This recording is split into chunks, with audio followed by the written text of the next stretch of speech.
When you play the Game of Thrones, you Subscribe and like. or you die.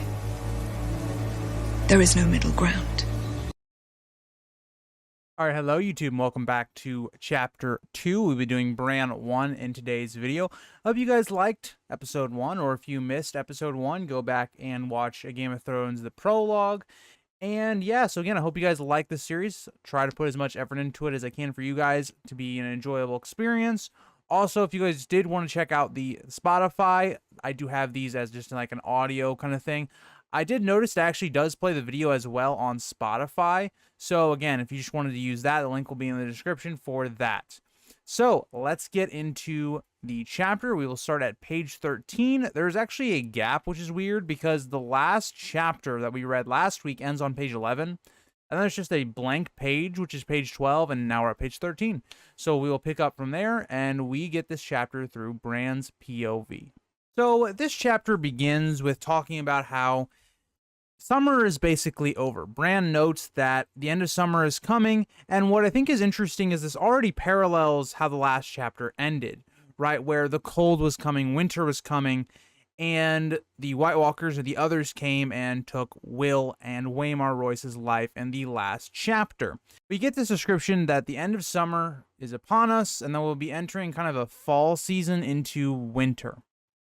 And narratively, Bran is going with about 20 people to watch this guy get beheaded. We'll note in this chapter that they're not actually sure why this guy's getting beheaded. Robb notes later on in the chapter that he thinks it could be a wildling, but we end up figuring out later on that it's actually a Night's Watchman that has deserted, and we end up finding out this is Gared.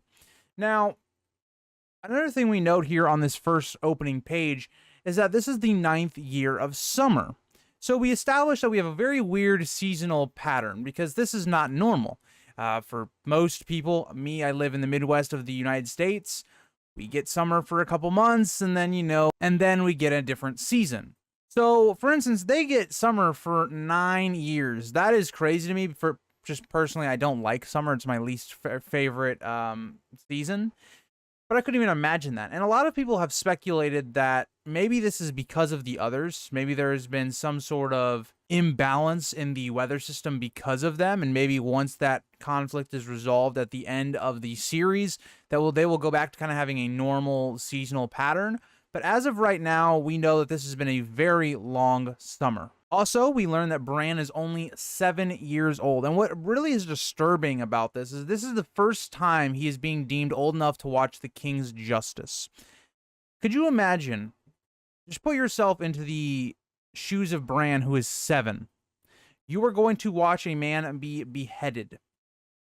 That would give a lot of people trauma / PTSD throughout their entire life watching that. It shows how normalized that kind of is in this society. And I thought that was something that's really interesting to note. And Bran goes into this whole idea here trying to be like, I'm going to do my best, have to be brave, not show any, fear or anything like that. I got to be like Robb and Jon.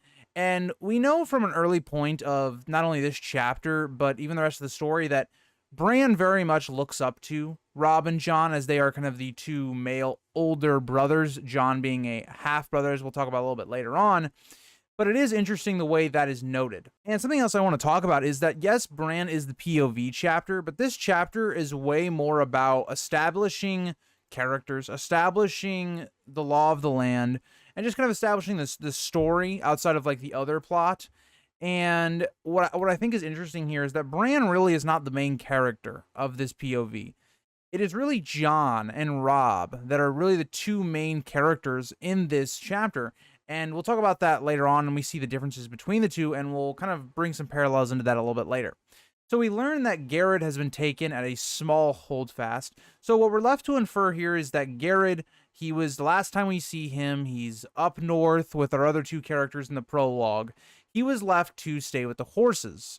So we're assuming that basically one way or another, he figures out that Will and Waymar are dead, and he makes it south and is basically on the run. He eventually is taken at this holdfast, and now he's being held awaiting Ned's justice, or the King's justice. So like I said a little bit earlier, Robb starts to think, Robb tells Bran that, oh yeah, maybe he's a wildling or something like that. We also get the idea that There is this character of Mance Rayder, who is the king beyond the wall. And we also get that Old Nan describes the wildlings as cruel and slavers. So we already have this idea set up from chapter 1 of this discrimination against the wildlings, where we'll get into this a lot later on in the story, where the wildlings are just not that.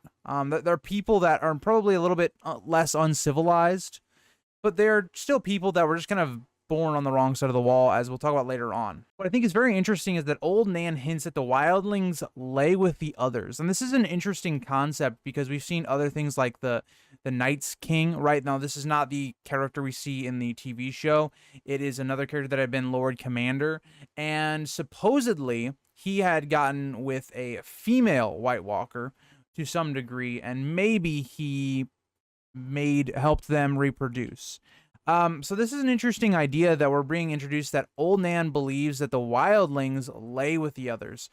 Maybe that's how they reproduce. We're not sure. That could be an interesting idea, though. To end out page 13, we get kind of more of a vivid description of Gared. And Gared he just looks like a beat-up older guy who's just been through a lot. He's missing his ears and a finger to frostbite, it would appear, which we know is true from the previous chapter. And what I thought was really interesting is this should be an indication to Jon of just how harsh the wall is. I mean, this guy, they don't know this, but this guy has been there for 40 years, and he comes out looking like this.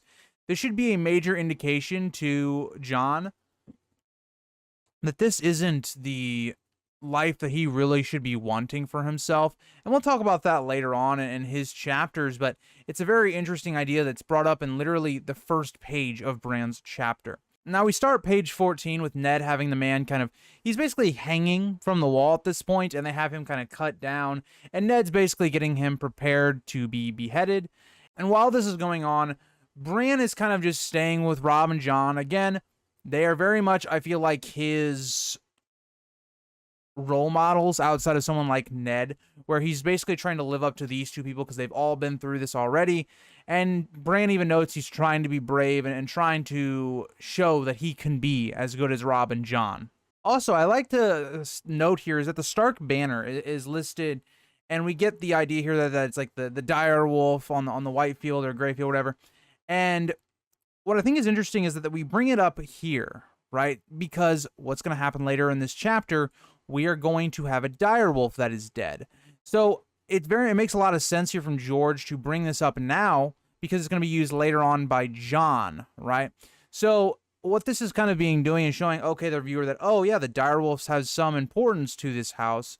And later on, it sets up Jon for noting on that later on. And we also get an interesting idea here that Ned is very much two people. We have the Ned that is the Lord Ned, so he's more intimidating, he looks more lordly, while in private he's much more of a loving father figure and someone that is much more open.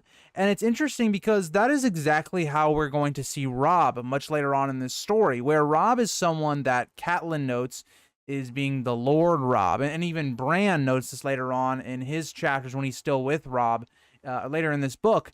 So it's interesting that that is already being paralleled. And again, even through one paragraph of description for Ned is only 35, but to Bran's eyes, Ned looks much older. He looks aged. He looks like he's gone through a lot of stuff, which he definitely has. He's been through a rebellion. He's been through a Greyjoy rebellion, so 2 rebellions, really. He's lost a lot of people in his life. So it's interesting that we're already kind of left to infer that he has gone through a lot in his life in only one paragraph. Continuing on, Ned has Gared brought to his knees, and he asks for ice.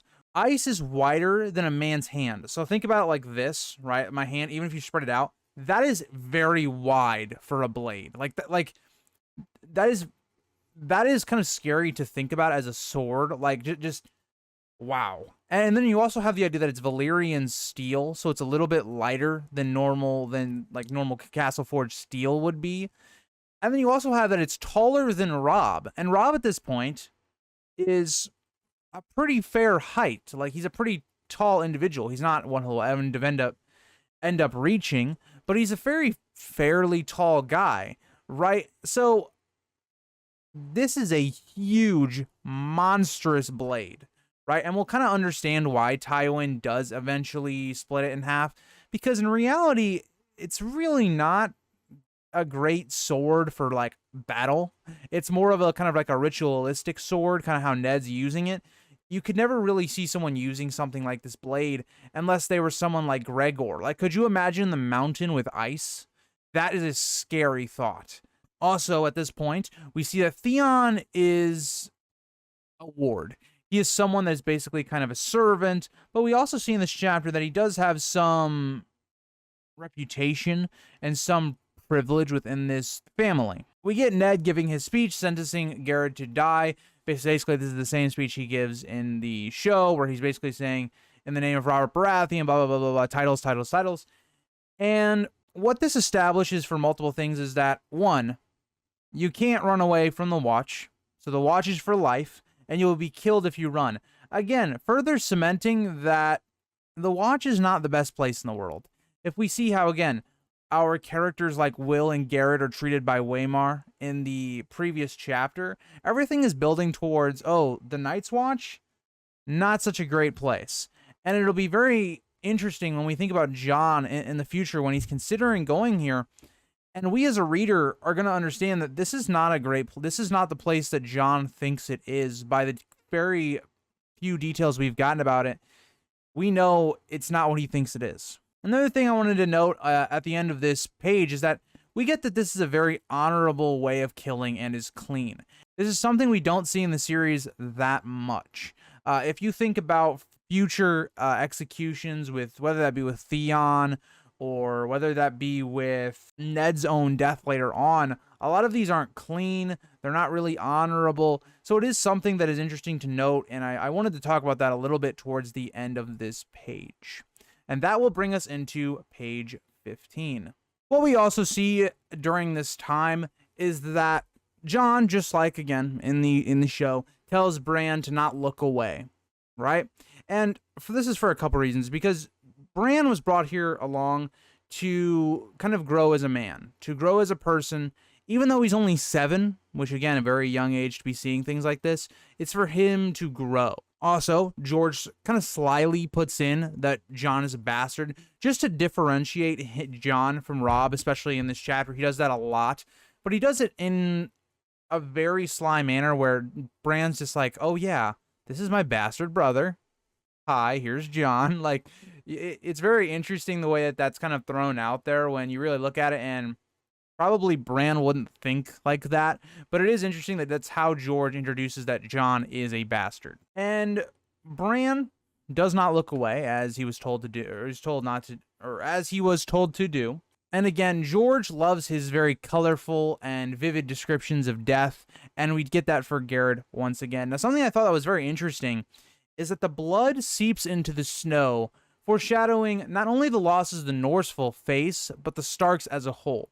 As we see with this war, and especially the first 3 or 4 books, the North, the men, they will lose. The North will lose a lot, whether that's men, whether that's their lords, whether it's the Starks themselves. They lose a lot. And is this even also foreshadowing the wars to come later on in Winds of Winter and even A Dream of Spring? So something I thought that was very interesting to note as well in this page. And then we get Theon being just an absolute douche. So here's what we get here, is that Ned chops his head off, the head kind of rolls off, and Theon, being the type of guy he is, kicks the head away while laughing. So let's put this into perspective, right? And I know Theon doesn't know this, but this is a man that has devoted his entire life to the Night's Watch, has been scarred, and probably is traumatized by what happened in the last chapter. And he gets disrespected to this level.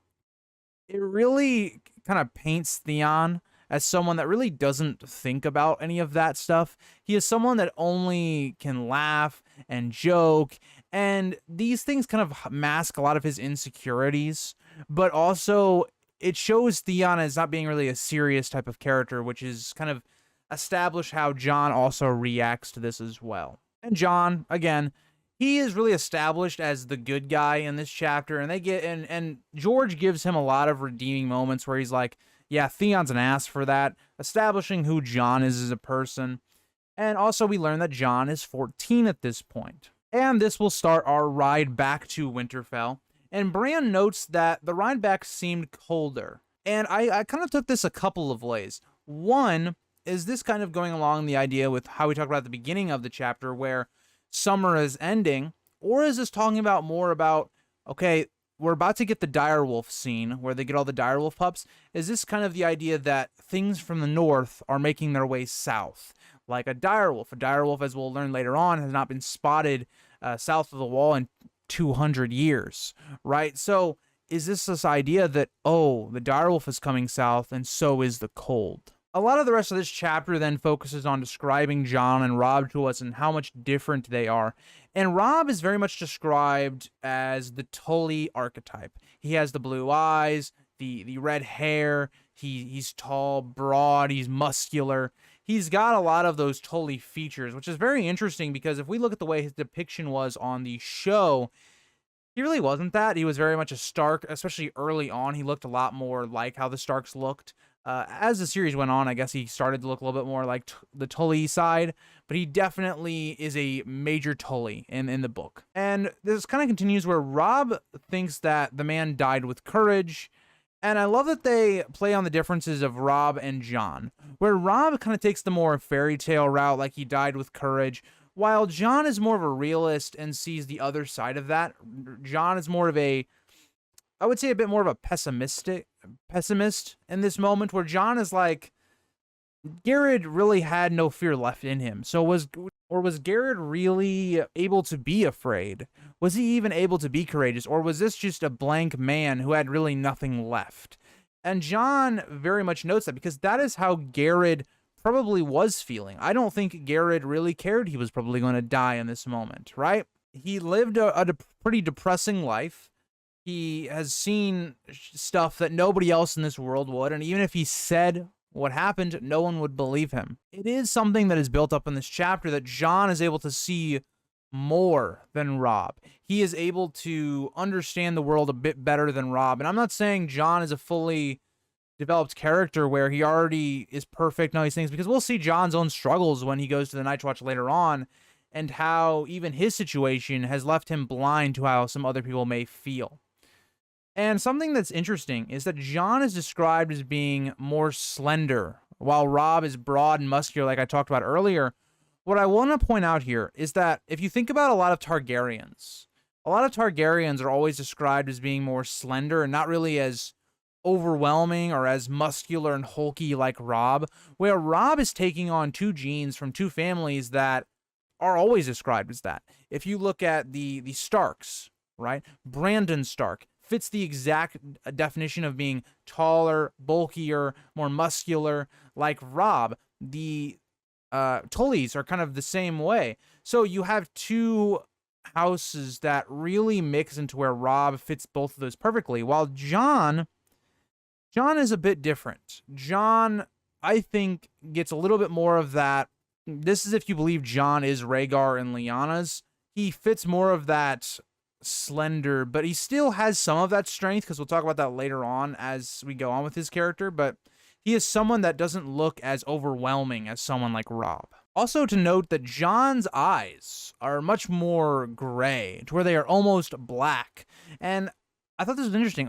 Is George trying to foreshadow that this is him taking the black, right? Like this is kind of a parallel. All these other characters will become King of the North, Sansa will be married to the king, and Arya will do this, while Jon's fate is more black. It's him becoming part of the Night's Watch and later on the Lord Commander. I thought that was just an interesting note to think about with Jon as a character. To finish this page, we see that Jon and Robb are going to have this race with their horses. And again, this establishes their competitiveness between the two, where Jon always is trying to beat Robb, Robb always trying to beat Jon. And another thing this thing establishes, because as they're going off, Robb is kind of enjoying himself, making a lot of noise, and Jon is more serious, trying to win. It shows kind of the differences between the two. And that will lead us into page 16. Now, page 16 is probably my favorite page of this chapter, where we see Bran, he's been kind of riding alone because, again, Jon and Robb have gone off and rode by themselves. He's just been kind of contemplating, thinking about what he saw, taking it all in, and he's kind of just sitting here alone, and then Ned sneaks up on him. Now, what I think is interesting, because it also keeps with Ned's reputation as the quiet wolf. He hasn't been given that nickname or name dropped in the books yet in the first 2 chapters, but as we know later on, it fits with his description. And what we get here is Bran has been kind of thinking about Robb and Jon's discussion and thinking about, did Gared die with courage or not? And we get one of the best exchanges, I think, of the entire book series. It's one of my favorite quotes that I think about a lot in my personal life. And to me, it's just one of my favorite exchanges in all of the books. And Bran asks Ned, he asks, can a man still be brave if he's afraid? And Ned responds with, that is the only time a man can be brave. It is one of the greatest quotes, I think, of the entire book series, because it speaks a lot to a lot of characters, and this really resonates to me with Arya's storyline, where Arya in this first book, a lot of her problems are going to be overcoming her fear and being brave, whether that's trying to sneak around King's Landing after Ned and the Starks have been imprisoned or killed, or whether that's with Arya when she's, sneaking around, when she's chasing cats before all that happens. It really speaks to me a lot of Arya's plot. And it resonates with other plots as well, with Robb and how he has to kind of take over the armies in the north. This quote does so much to understand Ned as a character, and also to foreshadow and show a lot of what his children will have to go through, and strive to do that exact quote and do all that. Ned then follows up by asking Bran why he did it, and this is referring to why he killed Gared. And Bran takes this kind of the wrong way, where Bran takes this as, why did the guy need to die, right? Bran says that because he was a wildling, and Ned says, well, no, Bran, he wasn't a wildling, he was actually a deserter. And Ned also notes here that a deserter is someone that is a very dangerous person, because they know their life is forfeit. You know that they are going to do something. They are going to do anything to keep from getting caught, which would allow them to cause crimes or do things that otherwise they wouldn't do. It's very similar to if you have someone on the run from the law, they're willing to do anything to not get caught. That's what that is what Ned is talking about here. And this is great foreshadowing to when Bran gets attacked later on, where there is someone in that group that is a deserter, and he's willing to really do anything, right? He will rob Bran. And that is great foreshadowing to what will come about later. But this wasn't really the question Ned had been asking Bran. Ned wanted to see if Bran understood why Ned had to kill Gared himself. And we learn here that the Starks, and Ned specifically, they follow the old ways and the gods. And what I love here is we get this idea of death, and how people can become almost immune to death. And his great wisdom here is, the man that passes the sentence should swing the sword. And the reason he says this is because you should be able to look the person that you sentenced to die in the eyes and kill them. If you think that they are worth or guilty of death and they should die, then you should be the one to do it. And that's a really great idea, because think about all of our own history, the French Revolution, World War II, and the Holocaust. When you look at a lot of these situations, a lot of these situations were put into where the person that was, condemning people to die didn't have to actually see it, or they weren't the one doing it. If you look at people in charge during the French Revolution, it was the guillotine. They had other people do it, and bam, they were dead. People became immune to killing, right? We see this with Hitler and the Nazis later on, even with people like Hitler, who didn't directly do the killing, but he was the one sentencing all of these Jewish people to death, which is a horrible crime. And this is what Ned is basically trying to fight against. Ned is saying, if this person is guilty of death, you need to be able to do it. And if you can't, then maybe that person should not lose their life. And this whole speech by Ned really reminds me a lot of Gandalf's speech to Frodo about Gollum. I have been someone that has, just recently got done with the audiobook for Fellowship of the Ring, which is why even last chapter I was referencing a lot of Lord of the Rings things and where George is taking a lot of inspiration from. And this is another thing I think he took a little bit of inspiration from, because in that speech, Gandalf talks to Frodo about why didn't Bilbo kill Gollum? And it's because Bilbo took pity on Gollum. He looked Gollum in the eye and couldn't kill him, right? And it is an interesting thing, being able to control whether someone lives or dies. And that's really what this whole page is really about with Ned and Bran. And Ned is really trying to build Bran up because Ned understands that Bran will eventually be in that role, and he wants his son to follow the old ways and not become immune to killing and death. And the page ends with Jon kind of riding up on the hill saying, Robb has found something and everybody should follow him.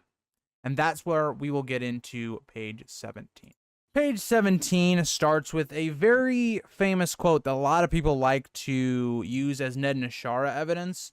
And it's something that I want to talk about a little bit at the beginning. So let's talk about the quote right away. So Ned says, "Come, let us see what mischief my sons have rooted out now." And a lot of people have said, oh, well, this is just confirmation that Ned thinks Jon is his son, or Jon is Ned's actual son, and that his mother is Ashara. I would not go so far as saying that because, again, you have to think about it. For Jon's entire life, Ned has been the person that has been a father figure to Jon, and this has been a person that Ned has looked over his entire life. Like, of course, Ned is going to say that this is his son. He's also playing into that lie that this is his bastard. So, of course, he's going to say that is his son. I just thought that was an interesting thing I wanted to talk about at the beginning of this because I think a lot of people misconstrue what that really would mean. So then our whole little party goes to travel with where Jon and Robb have found this direwolf. So there's a direwolf mother, kind of how the picture shows, just dead on the ground. And a lot of this page kind of focuses on people's reaction to this and showing how unusual and strange this is, where we have characters like Theon and Jory reacting and saying, Robb, you need to get away, and how unnatural this whole thing is.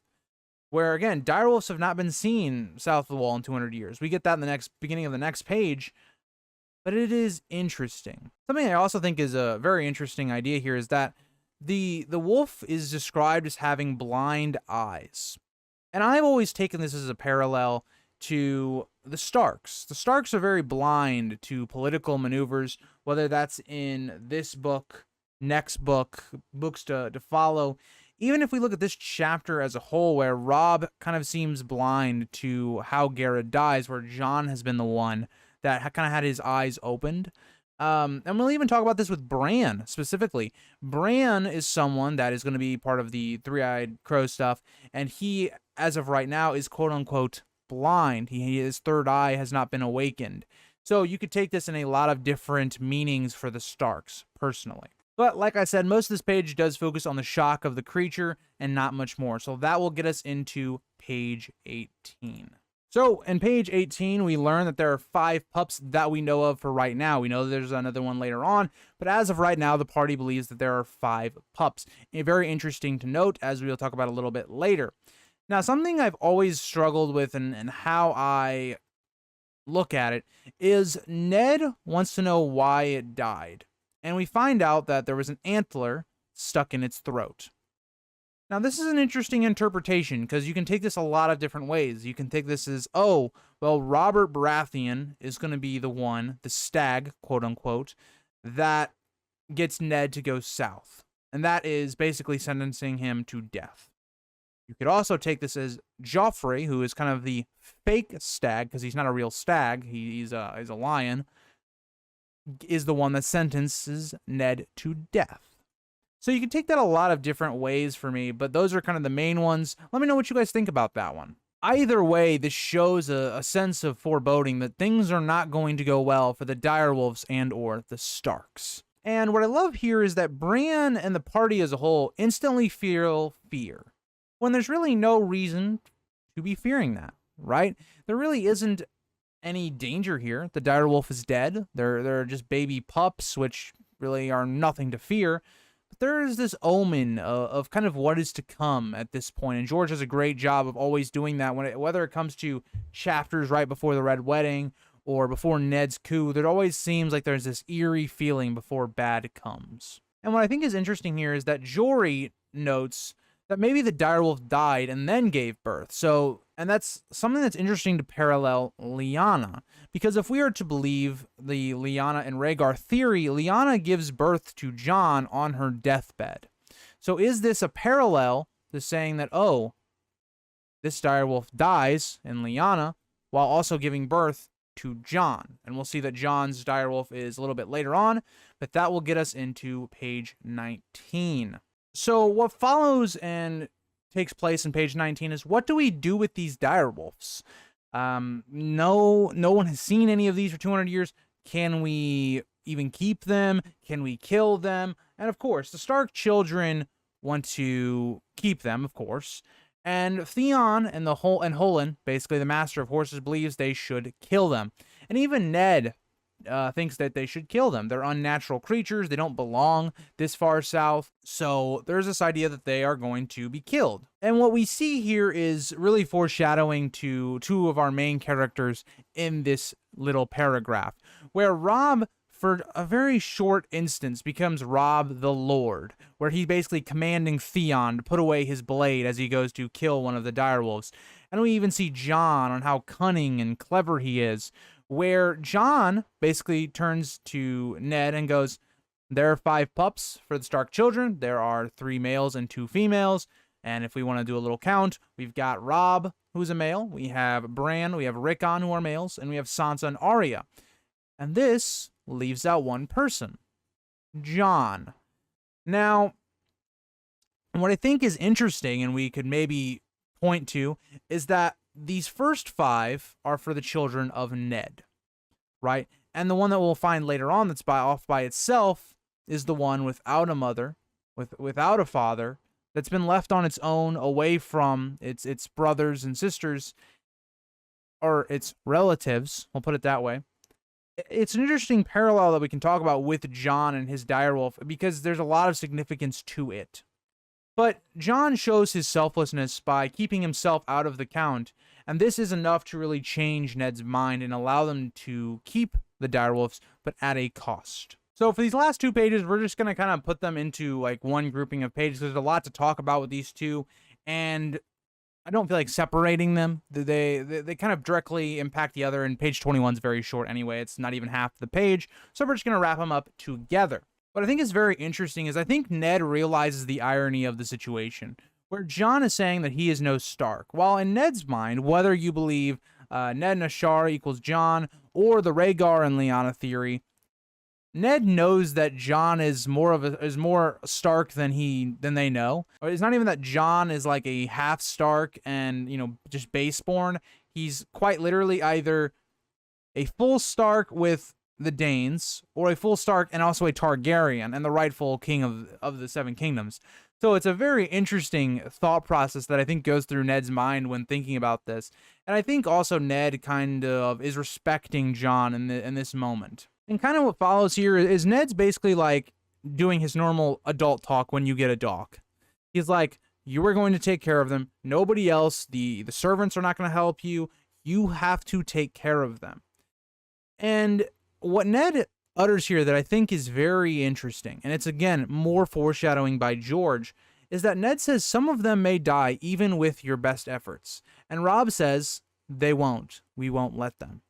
And if we fast forward a little bit, because this is major foreshadowing to the Red Wedding, where Grey Wind is telling Robb and giving him every sign that the Freys are not to be trusted, to not go into the twins. And what ends up happening is that Grey Wind is more or less locked up. And Robb is the one that really gets his direwolf killed. Him and his direwolf killed. So again, a little bit of foreshadowing there to later on, and something that's very interesting to note when you come back to the series and reread. And as they are going back right? They're going back to Winterfell to get halfway across this bridge. Jon has some sort of connection or hears ghost that no one else does. Everyone doesn't hear anything, and Jon instantly just goes back to the wolf where he finds an albino pup in Ghost.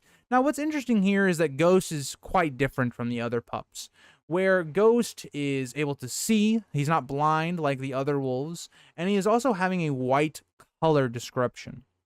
What I have taken this as, with the eyes being open while the others aren't, Jon is the one that sees the most. Jon is the one that is not privileged as much as these other Starks are. He is the one that sees the world much more openly, and that's what this whole chapter has been building us towards, right?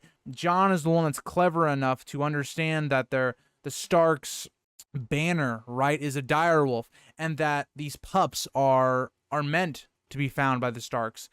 He is the one that comes up with all these ideas. He's the one that understands Gared's death much more than Robb or Bran. And that, to me, is why Ghost's eyes are already open to the world, because it reflects Jon as a person. And I know other people like to draw different conclusions from that, but to me, I think it makes the most sense with just how the chapter's been built up, that Jon is the one out of all of the Stark children that has had his eyes already opened up to the world. If we look at other characters like Sansa, very much her eyes are closed. She hasn't really seen the world. She believes in young princes and knights and all these things like we'll talk about. And that kind of goes for a lot of the Stark children. Bran is very much in that way. Robb is still kind of being this young man who's not really turned into the serious lord that he will eventually have to be later on. So I think that is what it's trying to tell you and trying to show you that Jon is the most mature of all the Stark children. And the chapter ends with Jon claiming Ghost. So that is the chapter. I didn't use as many images in this video because, sorry, Matthew, for one, a lot of the images you sent me don't really work in the format on when I record, because if they are straight up and down, it's hard to expand them to fit the screen. But I hope you guys enjoyed episode 2. This one was about as long as episode 1, which was kind of surprising to me just based on episode 1's chapter was longer. And next week's we'll have a very short one. It's a Catelyn chapter that's only about 5 or 6 pages. But thank you guys all for watching this episode. I hope you guys are enjoying the series, and I will see you guys all in the next video. Bye, guys.